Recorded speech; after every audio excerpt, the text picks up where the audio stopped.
اللہ سبحانہ کو زیبا اور لائق ہے جو سارے جہان کا خالق و مالک، مدبر و متصرف اور منتظم ہے، جو سب پر مہربان، ہر وقت مہربان ہے، جو انصاف کے دن کا مالک بھی ہے۔ اے اللہ، آپ ہی کی ہم سب عبادت کرتے ہیں اور کرتے رہیں گے، اور آپ ہی سے ہم سب مدد مانگتے ہیں اور مانگتے رہیں گے۔ اے اللہ، ہم سب کو اپنی رضا والی جگہ جنت کا سیدھا اور سچا راستہ دکھا کر اس پر چلا دیجئے، یعنی نبیین، صدیقین، شہداء اور صالحین کے راستے پر، جن پر آپ نے اپنا فضل و انعام فرمایا، جو نہ تو یہود کی طرح عملی کوتاہی کی وجہ سے آپ کے غضب اور غصے کی زد میں آئے، اور نہ ہی نصارہ کی طرح علم کی کمی کی بنا پر راستے سے بھٹکے۔ آمین۔ اے اللہ، ہماری اس دعا کو قبول فرما لیجیے۔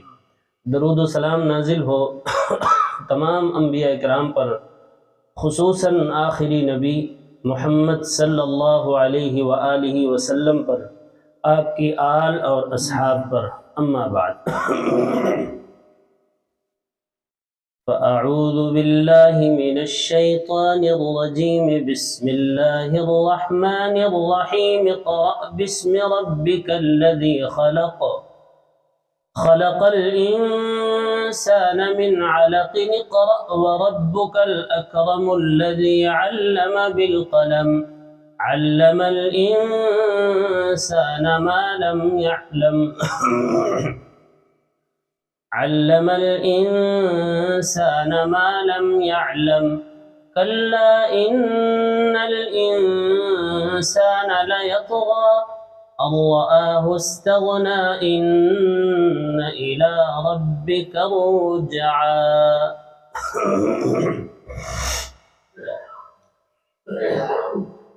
یہ سورۃ العلق، سورہ نمبر 86 کی، سورہ نمبر 96 کی آیت نمبر 1 سے لے کر 8 تک۔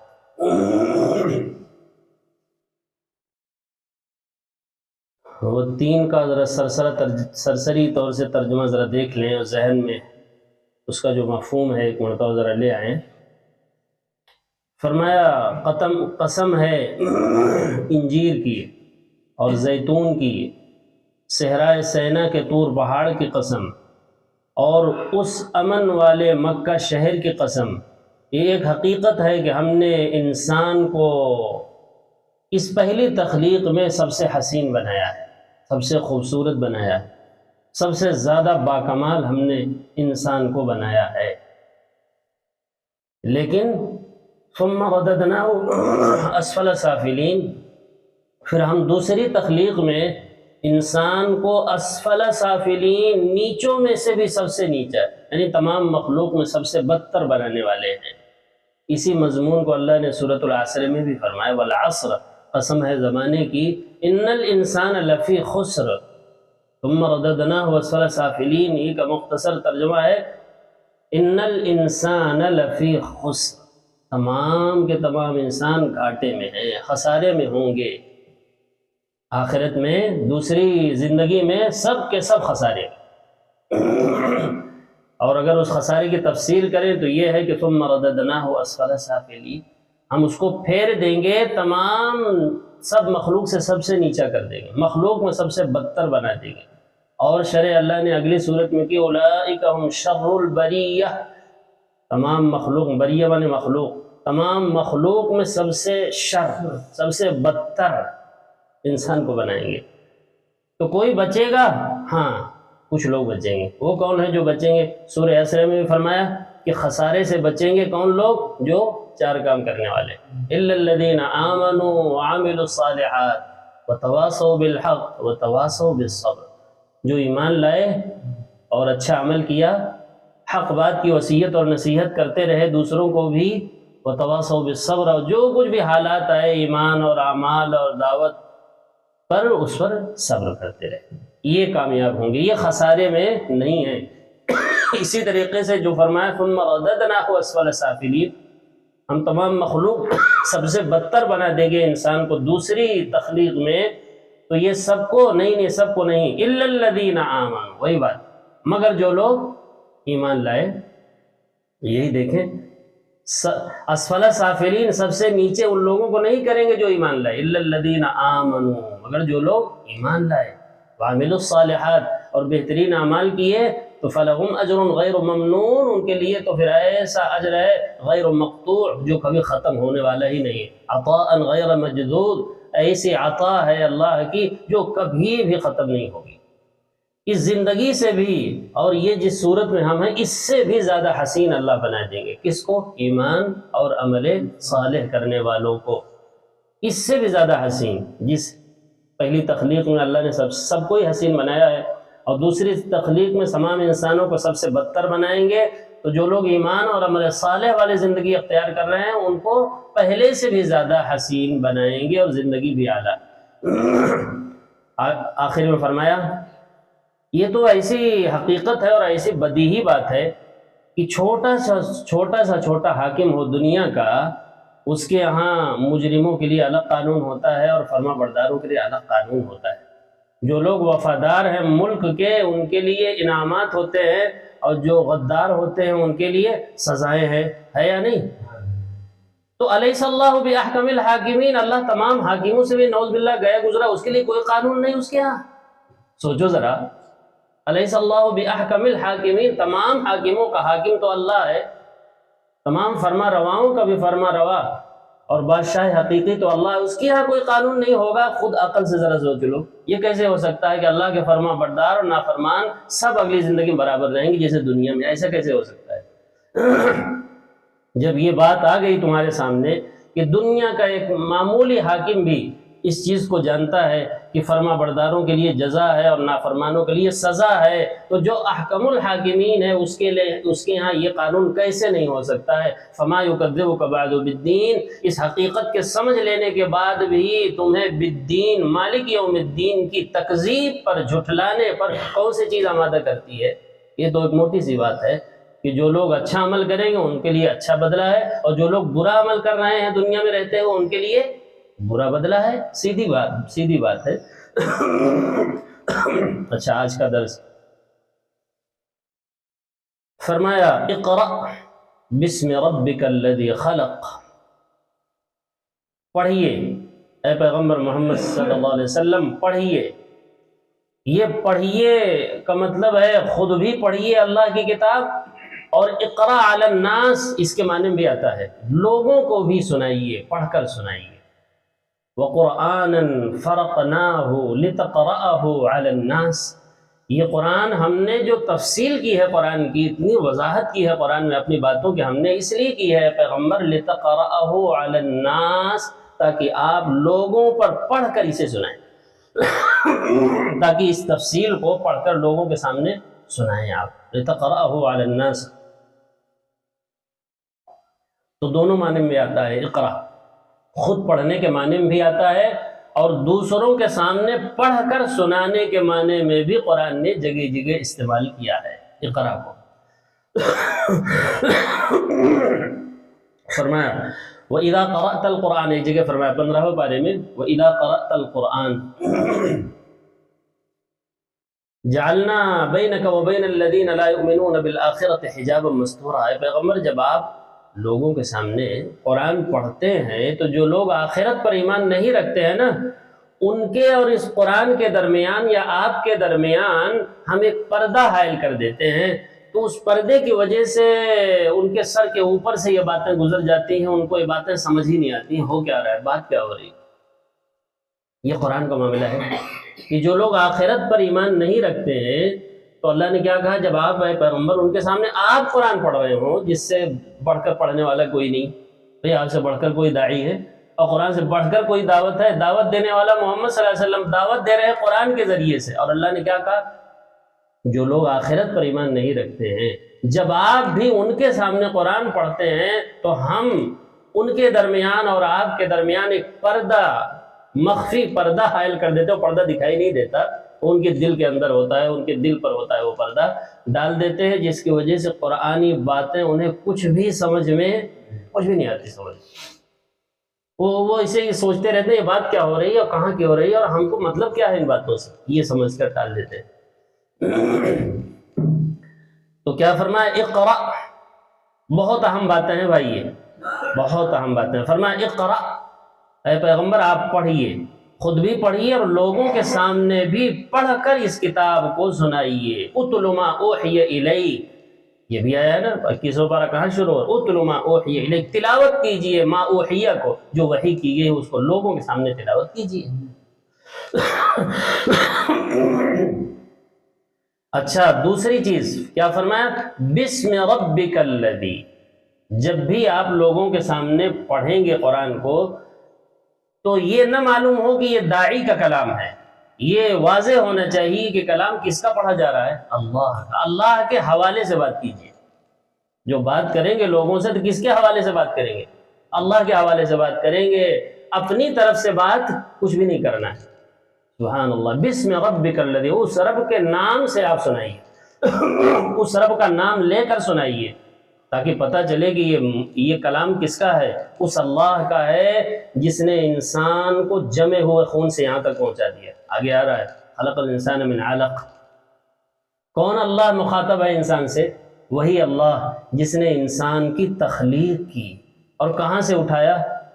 جمے ہوئے خون سے۔ اللہ اکبر۔ ایسے ایک مرحلے کا تذکرہ کیا اللہ نے، تمام مرحلوں کو نہیں، اس لیے تمام مرحلے خود سمجھ لو کہاں سے ہوتے ہوئے تم آ رہے ہو۔ وہ اس اللہ کو یہ اختیار نہیں ہے کہ وہ تم کو کوئی حکم دے سکے۔ جس اللہ نے تمہیں کہاں سے لے جا کر کہاں سے اٹھایا کہاں پہنچایا، اس اللہ کو یہ پاور نہیں ہے، یہ حق نہیں پہنچتا کہ وہ تمہیں کچھ حکم دے۔ کافروں کا سب سے بڑا جو اعتراض تھا قرآن پر وہ یہی تھا کہ یہ باتیں آپ کی ہیں اس لیے ہم نہیں مانتے۔ تو اللہ نے کیا کہا؟ اقرأ بسم ربک الذی، پڑھیے اور اللہ کے نام سے پڑھ کر سنائیے۔ یہ نہ ہونا چاہیے کہ آپ کوئی بات کر رہے ہیں، نہیں، ہم ان سے مخاطب ہیں۔ اقرأ، پڑھیے، بسم ربک الذی، اپنے اس رب کے نام سے، اس خالق اور مالک کے نام سے، الذی خلق، جس نے تمام جہان کو پیدا کیا ہے۔ الذی خلق، اس ذات عالی کے نام سے پڑھ کر سنائیے لوگوں کو جس نے پورے جہان کو سجایا ہے، آسمان، زمین، چاند، ستارے، سیارے، جی، بارش، ہوا، انسان، چرند، پرند، درند، جتنی بھی مخلوق آپ کے سامنے نظر آ رہی ہے سب کا جو خالق ہے اس کے نام سے پڑھ کر لوگوں کو سنائیے۔ سبحان اللہ وبحمدہ، یعنی جو بات بھی کیجئے اللہ کی تو اللہ کے حوالے سے بات کیجئے، اپنی طرف سے کوئی بات کچھ بھی نہیں کرنا ہے آپ۔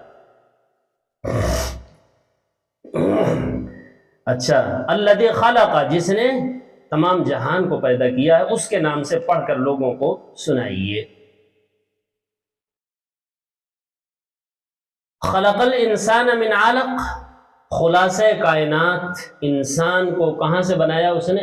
علق، جمے ہوئے، علقہ، یہ علق جمع ہے علقہ کی، علقہ کی کیا ہے؟ یہ جمع ہے، جمع میں لفظ کم ہے اور واحد میں زیادہ ہے، علقہ، اسی کی جمع ہے علق۔ ثم خلقت النطفة علقة، اللہ نے کہا نا ہم نے تم کو ایک قطرے سے بنایا ہے۔ اللہ اکبر۔ آدمی ذرا تھوڑا سا فارغ ہو، اپنے بارے میں ذرا سوچے ایک آدمی کہ ہم کیا تھے اور یہ یہاں تک اللہ نے پہنچایا گیا، پورا اللہ نے سلسلہ بتایا، ایک جگہ نہیں کئی جگہ قرآن نے بتایا تاکہ انسان بار بار اپنے اصلی نسب کو یاد رکھے۔ اس کا اصلی نسب خان صاحب، پٹھان صاحب، قریشی صاحب، فلانے صاحب نہیں ہے، اس کا اصل نسب ہے نطفہ صاحب، علقہ صاحب، مضغہ صاحب، فلانے، یہ ہے جس کا تذکرہ اللہ نے کیا ہے۔ کبھی سوچے ذرا، یہ اللہ نے اس لیے کیا ہے تاکہ انسان کے اندر سے غرور ختم ہو۔ تکبر اور غرور انسان کو کہیں زید دیتا ہے، جو کن کن مرحلوں سے گزر کر اللہ نے با کمال بنا دیا، پھر اللہ تعالیٰ اس کمال کو چھین بھی تو لیتے ہیں۔ بڑھاپے میں دیکھیے، اللہ اکبر، کیسی شکلیں بگڑتی چلی جاتی ہیں۔ جوانی میں کتنا حسین لگ رہے تھے، بڑے خوبصورت مال، اب کیا ہوا بھائی؟ تمہارا اپنا ذاتی کمال تھا وہ، پھر کہاں کیوں چلا گیا؟ وہ کمال دیا ہوا اللہ کا تھا، اللہ نے لے لیا۔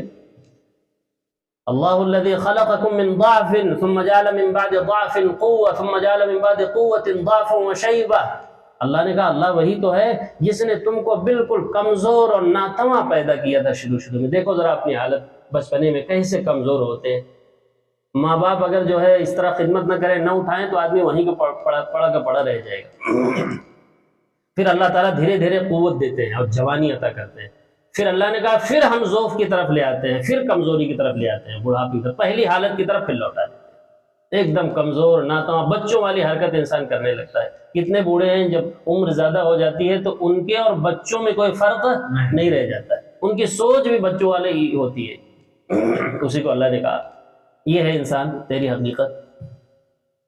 خلق الانسان من علق, اس اللہ کے نام سے پڑھیے اے پیغمبر اور لوگوں کو پڑھ کر سنائیے جس نے انسان کو علقہ سے پیدا کیا. علقہ جمے ہوئے خون سے.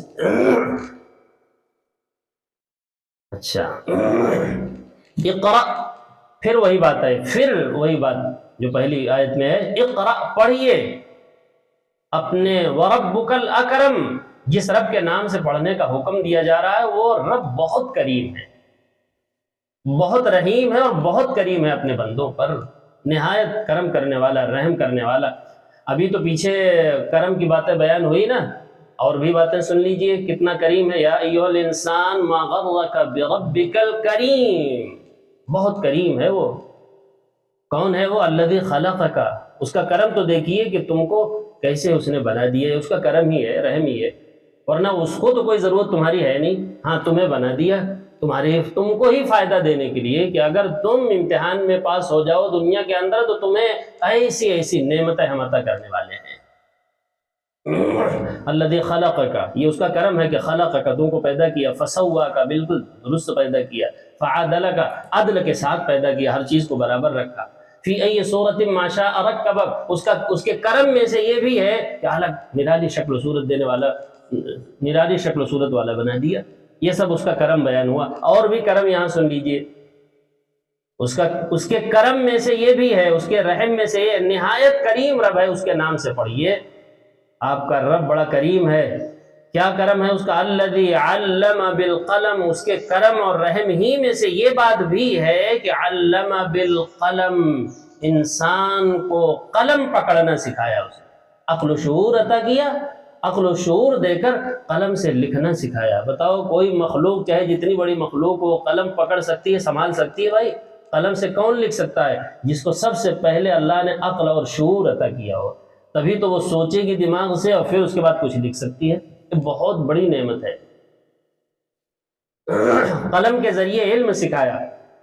یہ قلم کے ذریعے علم سکھانا اور پھر اس کے ذریعے سے لکھنا کیوں ہوتا ہے کہ غائب تک اپنی بات انسان پہلے کیسے پہنچاتا تھا؟ قلم کے ذریعے ہی سے پہنچا سکتا ہے. بھئی حاضر کے سامنے تو آپ گفتگو کر رہے ہیں, اور جو غائب ہیں ان کے سامنے ان تک بات کو کیسے پہنچائیں گے؟ قلم کے ذریعے. آپ لکھیے, کتابیں لکھ رہے ہیں کہ نہیں؟ لکھی ہی نہیں لوگوں نے. لکھ دیا تو کس کے لیے لکھا بطور خاص؟ بطور خاص ان لوگوں کے لیے کتابیں لکھی جاتی ہیں جو غائب ہیں, جو حاضر نہیں ہیں, دوسری جگہوں میں, ان تک بھی بات پہنچ جائے. تو اس کے لیے ذریعہ کیا ہے؟ کتابت, قلم, یہ ذریعہ ہے. اور حاضرین کے لیے کیا سکھایا؟ علمہ البیان, تعبیر کرنا, بیان کرنا سکھایا انسان کو. اپنے ما فی الضمیر کی ادائیگی یہ اس کے کرم میں سے. الرحمن علم القرآن خلق الانسان علمہ البیان. رحمان ہے, بہت رحم کرنے والا, وہی ہے. اقرأ وربک الاکرم ہی کو الرحمن بھی کہہ سکتے ہیں. بھئی کرم اور رحم ایک ہی چیز ہے. الرحمن, وہ بڑا رحمان ہے. علم القرآن, اس کے رحم میں سے ہے کہ اس نے تم کو قرآن سکھایا اور اپنا پروگرام سمجھا دیا کہ آگے کیا ہے. اس کے کرم ہی میں سے ہے. علم القرآن. خلق الانسان, انسان کو پیدا کیا. علمہ البیان, اس کو تعبیر کرنا, بیان کرنا, اپنے ما فی الضمیر کو واضح کرنا سکھایا. اتنی تفصیل کے ساتھ کوئی مخلوق بھی اپنے ما فی الضمیر کی ادائیگی نہیں کر سکتی. کر سکتی ہے بھائی؟ کوئی بھی مخلوق اتنا صاف انداز میں, واضح انداز میں گفتگو کر سکتی ہے؟ حروف اور الفاظ اور لمبی چوڑی بہترین تقریر, یہ کون کرتا ہے اسے؟ یہ انسان ہے جس کو اللہ نے سکھایا علمہ البیان. تو بیان تو حاضرین کے لیے ہوتا ہے, اور قلم پکڑنا سکھایا, لکھنا سکھایا انسان کو کس کے لیے؟ غائبین کے لیے. حاضرین کے لیے بیان سکھایا اور غائبین کے لیے کیا سکھایا؟ قلم لکھ دو تاکہ غائب تک آپ کی بات پہنچ جائے. سبحان اللہ و بحمدہ. ہاں یہ اس کا ثبوت ہے، قلم کے ذریعے سے لکھا ہوا ہے تو یہ ہمارے تک کیا ہو گیا، من وان قرآن پہنچ گیا. الذی علم بالقلم. اور اللہ تعالیٰ نے ایک جگہ فرمایا 14ویں پارے میں، بہت عجیب بات.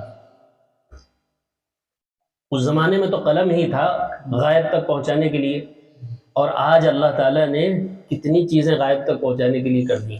یہ سب اللہ کا کرم میں، اللہ کے کرم میں سے یہ بھی ہے. انٹرنیٹ ہے اور تمام یہ جو آلات ہیں یہ سب اللہ کی بہت بڑی نعمت ہے اگر صحیح استعمال ہو، بہت بڑی رحمت ہے اگر اس کا صحیح استعمال ہو. اگرچہ اس کا صحیح استعمال بہت کم ہی لوگ کرتے ہیں.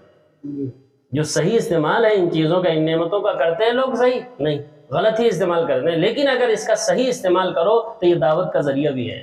جیسے قلم دعوت کا ذریعہ ہے اللہ نے بیان کیا، ویسے اللہ نے ایک جگہ فرمایا وَيَخْلُقُ مَا لَا تَعْلَمُونَ. سواریوں کا جہاں تذکرہ ہوا وہاں فرمایا تھا اللہ تعالیٰ گھوڑا گدھا خچر ہی سواریوں کے لیے نہیں ہے صحابہ کرام، آئندہ اللہ سواری کے لیے ایسی مخلوق پیدا کرنے والا ہے کہ جو تم جان نہیں سکتے تھے. سبحان اللہ. اگر انہیں بتایا جاتا صحابہ کرام کو کہ ایک وقت آئے گا انسان فضاؤں میں اڑ کر 2 مہینے کا سفر 1 گھنٹے میں طے کر لے گا، ان کی سمجھ میں آتی ہے بات بھائی؟ سبحان اللہ و بحمدہ. تو اس لیے فرمایا تو یہ وَيَخْلُقُ مَا لَا تَعْلَمُونَ خالق سواریوں ہی کے لیے نہیں ہے، قلم کے لیے بھی ہے کہ آئندہ اللہ تعالیٰ قلم ہی کے ذریعے نہیں ایسی چیزیں پیدا کرے گا جس کو تم ابھی نہیں جان سکتے ہو کہ اپنی باتیں انسان کیسے پہنچا دے گا. قلم ہی کے ذریعے نہیں. یہ بول رہا ہے ایک جگہ بول رہا ہے بیٹھ کر کے، اور یہی باتیں ایسے ہی اسی انداز میں پوری تصویر کے ساتھ ساری دنیا میں لوگ سن رہے ہیں. پہلے یہ تصور ہو سکتا تھا ان چیزوں کو بھائی؟ نہیں ہو سکتا تھا. اللہ نے یہ سب بتا دیا وَيَخْلُقُ مَا لَا تَعْلَمُونَ. اللہ تعالیٰ ایسی چیزیں آئندہ پیدا کرنے والا ہے، خالی قلم ہی نہیں غائب تک پہنچانے کے لیے. غائب تک پہنچانے کے لیے ایسے ذرائع اور ایسے آلات اللہ پیدا کرنے والا ہے جو تم ابھی نہیں جانتے. یہ ساری چیزیں اس میں آگے الذی علم بالقلم، الذی علم بالقلم. سبحان اللہ و بحمدہ. آگے فرمایا علم الانسان ما لم يعلم. آیت نمبر 5 ہے نا. اللہ نے انسان کو وہ کچھ سکھایا جو وہ جانتا نہیں تھا.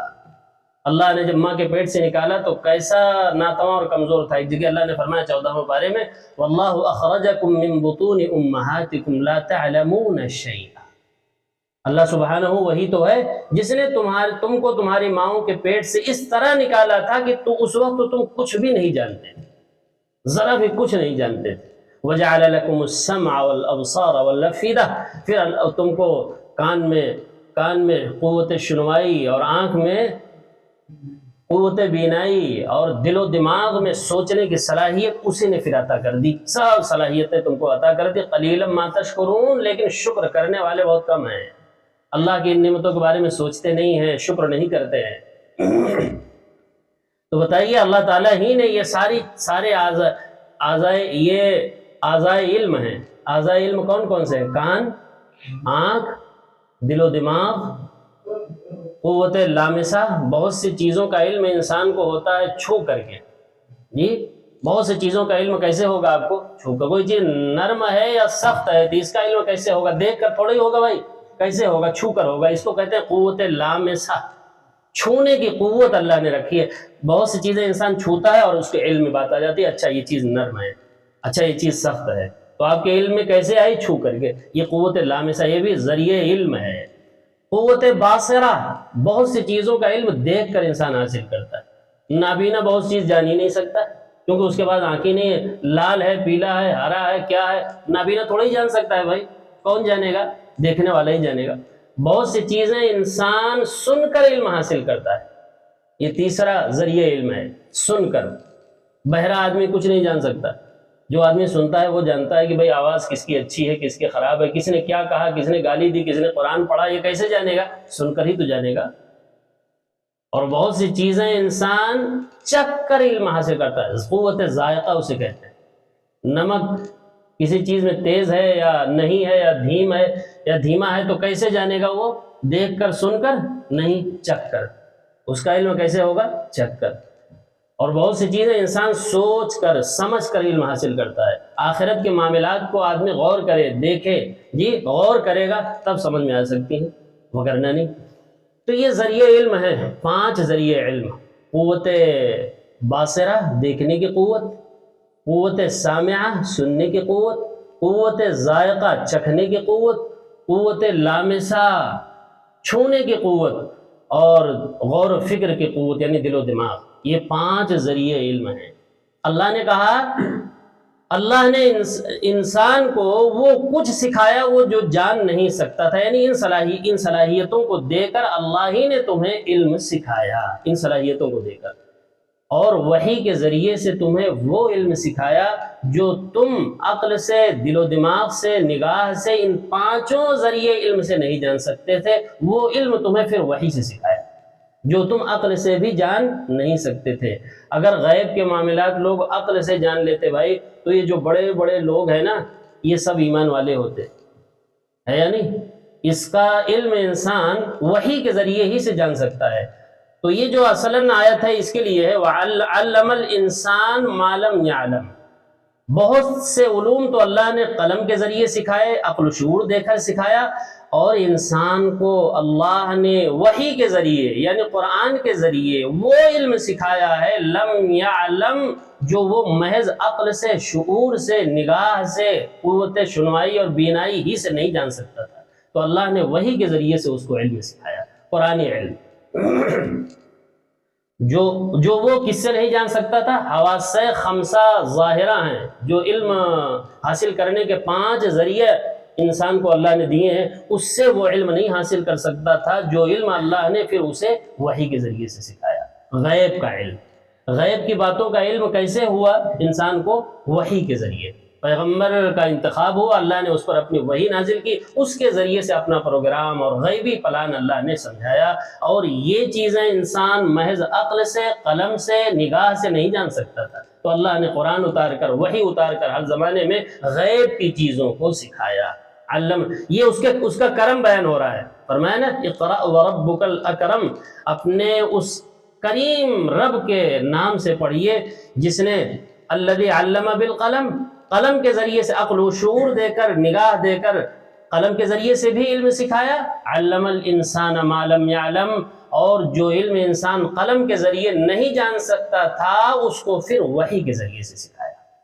ذرا ترتیب سمجھیں گے، علم الانسان، انسان کو علم سکھایا، کون سا علم؟ وحی کا علم، کیونکہ یہ وحی کا علم، غیب کا علم انسان محض عقل سے جان نہیں سکتا تھا، اس لیے وحی اتار کر اللہ نے اس کو علم سکھایا۔ آگے فرمایا کلا، بہت اہم بات، فرمایا کلا، ہرگز انسان کو وحی کے علم سے محروم نہیں رہنا چاہیے۔ کلا کے معنی کیا ہے؟ ہرگز انسان کو وحی والے علم سے محروم نہیں رہنا چاہیے۔ جو علم عقل سے، شعور سے، قلم سے حاصل کیا جاتا ہے اس کو تو سبھی حاصل کرنے کی کوشش کرتے ہیں، لیکن وحی والے علم تک ہر انسان کی رسائی نہیں ہو پاتی ہے۔ کلا، اس لیے فرمایا کہ ہرگز انسان کو وحی والے علم یعنی قرآنی علم سے محروم ہو کر نہیں رہنا چاہیے، ورنہ کیا ہوگا جانتے ہیں؟ سنو کیا ہوگا، ورنہ ہوگا یہ ان الانسان لیطغی، انسان اللہ کا باغی اور طاغی اور سرکش بن کر دنیا میں زندگی گزارے گا اور پھر ناکام ہو جائے گا۔ اگر وحی کے علم سے وہ محروم رہا، محض قلم ہی کا علم حاصل کیا، جو قلم سے علم حاصل کیا جاتا ہے، عقل سے حاصل کیا جاتا ہے، یعنی دنیا کی چیزیں، اور وحی والا جو علم ہے جس میں اللہ نے اپنا پروگرام اور آخرت اور جنت اور جہنم اور تمام غیبی چیزوں کو نبیوں کے ذریعے، کتابوں کے ذریعے بیان کیا، اس وحی کے علم سے اگر جاہل رہا تو کیا ہوگا اس کا اثر جانتے ہو؟ اور ان الانسان لیطغی، تو انسان کیا ہو جائے گا؟ اللہ کا باغی بن جائے گا، اللہ کا طاغی اور باغی اور سرکش بن جائے گا، اور پھر کیا ہوگا؟ الرآہ استغنا، وہ اپنے آپ کو اللہ سے بھی بے پرواہ سمجھے گا، اللہ کی باتوں سے بھی بے پرواہ رہے گا۔ الرآہ استغنا مانے انسان اپنے آپ کو کیسا دیکھے گا؟ جب اللہ کا باغی ہو گیا، سرکش ہو گیا، وہی کے علم سے محروم رہا، تو انسان اپنے آپ کو کیا دیکھے گا پھر؟ استغنا، اللہ سے بے نیاز، اللہ سے مستغنی سمجھے گا۔ واقعی میں دیکھیں، ذرا غور کریں، اللہ نے انسان کو اس طرح دنیا میں اتارا ہے اور اس طرح رکھا ہے، پوری زندگی وہ اگر اللہ کا نام نہ لے تو کچھ فرق اس کی زندگی پر پڑتا نہیں۔ کتنے لوگ ہیں تو اللہ کو جانتے ہی نہیں، اللہ کا نام کبھی بھولے سے بھی نہیں لیتے، تو کیا اللہ انہیں نہیں کھلاتا بھائی؟ کیا ان کی کھیتیاں نہیں اگاتا؟ یا جو لوگ اللہ کے مجرم ہیں، شرک کرتے ہیں، وہ چیز کرتے ہیں جس سے اللہ سخت ناراض ہے، کیا ان کے یہاں ساری چیزوں کی فراوانی اللہ نہیں کرتا؟ سب چیزیں عطا نہیں کرتا؟ تو ظاہر سی بات ہے، جب انسان دیکھا کہ یا کچھ اللہ کی کوئی ضرورت اس زندگی میں، حالانکہ ایک قدم بھی اللہ کے بغیر انسان نہیں چل سکتا، نہ سو سکتا ہے، نہ اٹھ سکتا ہے، نہ کھا سکتا ہے، نہ ہضم کرا سکتا ہے اگر غور کرے تو، لیکن اگر غور نہ کرے تو اس دنیا میں کہیں بھی اللہ کی ضرورت اسے نہیں پڑتی۔ اس طرح اللہ نے دارالامتحان میں اسے اتارا، اتنی آزادی دے کر۔ لیکن بھائی مرتے ہی سب سے پہلی ضرورت انسان کو جو محسوس ہوگی نا، وہ اللہ ہی کی محسوس ہوگی۔ اس لیے کافر سے کافر انسان کیا کہے گا؟ رب ارجعون، اے اللہ مجھے، دعا کرے گا اپنے رب ہی سے۔ سب سے پہلی ضرورت مرتے وقت ہی جس ذات عالی کی پڑتی ہے انسان کو، وہ کون ہوتا ہے؟ اللہ ہوتا ہے۔ دنیا میں اللہ نے آزادی دی ہے، یہاں کوئی ضرورت، کوئی نام بھی نہ لے کوئی فرق نہیں پڑتا، اللہ اسے بھی کھلاتے ہیں پلاتے ہیں۔ وہی مضمون ہے، فرمایا اور رآہ استغنا، اگر انسان وحی کے علم سے محروم رہا، قرآنی علم سے محروم رہا، تو وہ باغی اور طاغی بن جاتا ہے۔ اور رآہ استغنا، اپنے آپ کو مستغنی اور بے پرواہ سمجھتا ہے کہ اللہ سے وہ کیا ہے؟ بالکل بے نیاز ہے، مستغنی ہے، بے پرواہ ہے، اللہ کی کہیں کوئی ضرورت اسے محسوس نہیں ہوتی ہے۔ حالانکہ اسے جانا کہاں ہے؟ مر کر کہاں جانا ہے اسے؟ انا للہ وَإِنَّا إِلَيْهِ راجعون، وہی لفظ آ رہا ہے، ان الی ربک الرجع، وہی رجوع ہے۔ حالانکہ جانا اسے کہاں ہے؟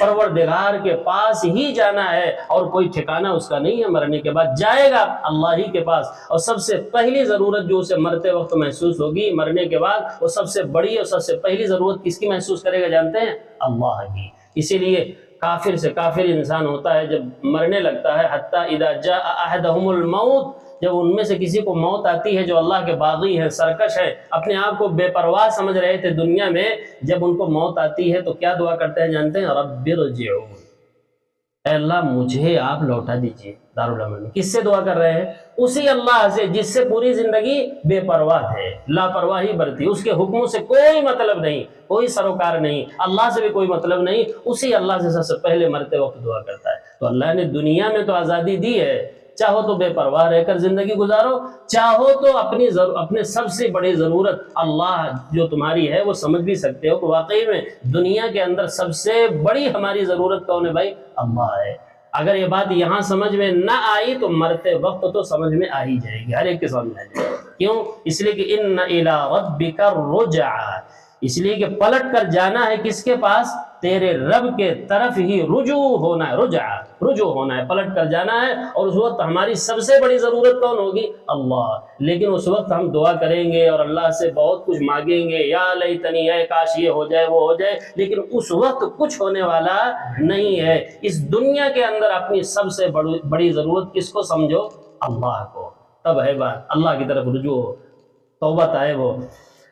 ان الی ربک الرجع، بے شک تیرے رب کی طرف ہی الرجع، سب کو ہی پلٹ کر جانا ہے، کوئی بھی ہو، چاہے فرما بردار ہو چاہے نافرمان ہو، پلٹ کر جانا ہر ایک کو کس کی طرف ہے؟ رب کی طرف ہی پلٹ کر جانا ہے۔